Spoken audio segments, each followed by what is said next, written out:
Hello friends, இன்னைக்கு நம்ம இசை கிச்சனில் சேமியா உப்புமா எப்படி செய்யலான்னு பார்க்கலாம். நான் இன்னைக்கு ஈஸியாக தான் பண்ண போகிறேன்.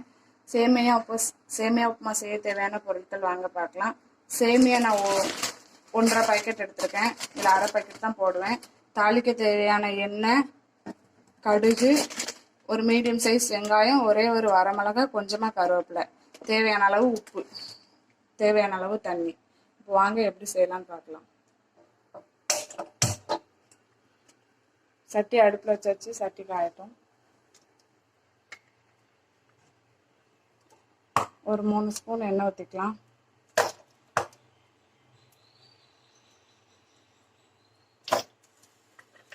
எண்ணெய் காயட்டும். இப்போ எண்ணெய் காஞ்சிருச்சு. கடுகு போட்டுக்கலாம். 1 ஸ்பூன் கடுகு போட்டிருக்கேன். கடுகு பொரிஞ்சிருச்சு. ஒரே ஒரு வரமிளகாய், கொஞ்சமாக கருவேப்பிலை, ஒரு மீடியம் சைஸ் வெங்காயம் போட்டு கிண்டி விட்டுக்கலாம். இவ்வளோ தேவையோ அவ்வளோ போட்டுக்கோங்க.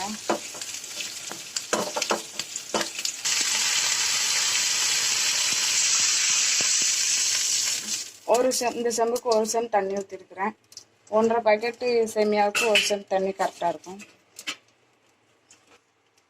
தேவையான அளவு உப்பு போட்டுக்கிறேன். இப்போ தண்ணி கொதிக்கட்டு. மூடி போட்டு மூடிடலாம்.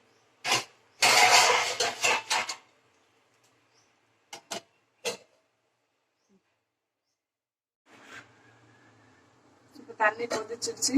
நம்ம சேமியா போட்டு கிண்டிக்கலாம்.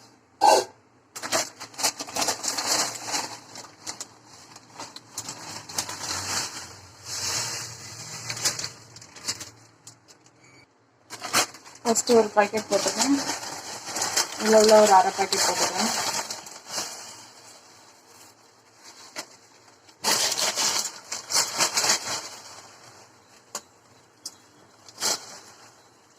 இப்போ கிண்டிக்கலாம்.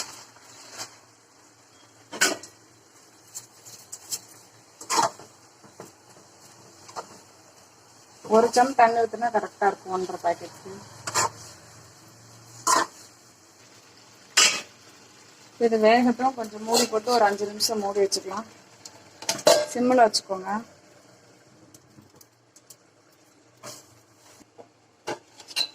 நல்லா வெந்துருச்சு.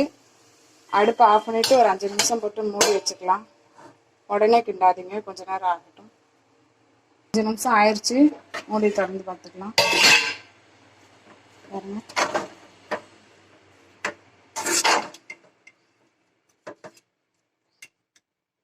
நம்ம ஈஸியான சுவையான சேமியா உப்புமா ரெடி ஆயிடுச்சு. இப்போ வாங்க சாப்பிட்றலாம்.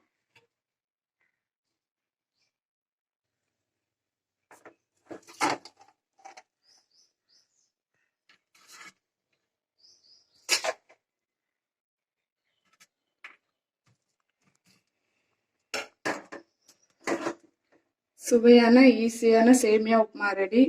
சேமியா உப்புமாவுக்கு நாங்கள் இன்றைக்கி சுக்கு காப்பி போட்டு சீனி வச்சு சாப்பிட போகிறோம். சுக்கு காப்பி பொடி எப்படி பண்ணுறதுன்னு அடுத்த வீடியோவில் சொல்கிறேன். இந்த வீடியோ உங்களுக்கு பிடிச்சிருந்தா லைக் பண்ணுங்கள், ஷேர் பண்ணுங்கள், கமெண்ட் பண்ணுங்கள், மறக்காமல் சப்ஸ்கிரைப் பண்ணிடுங்க. தேங்க்யூ.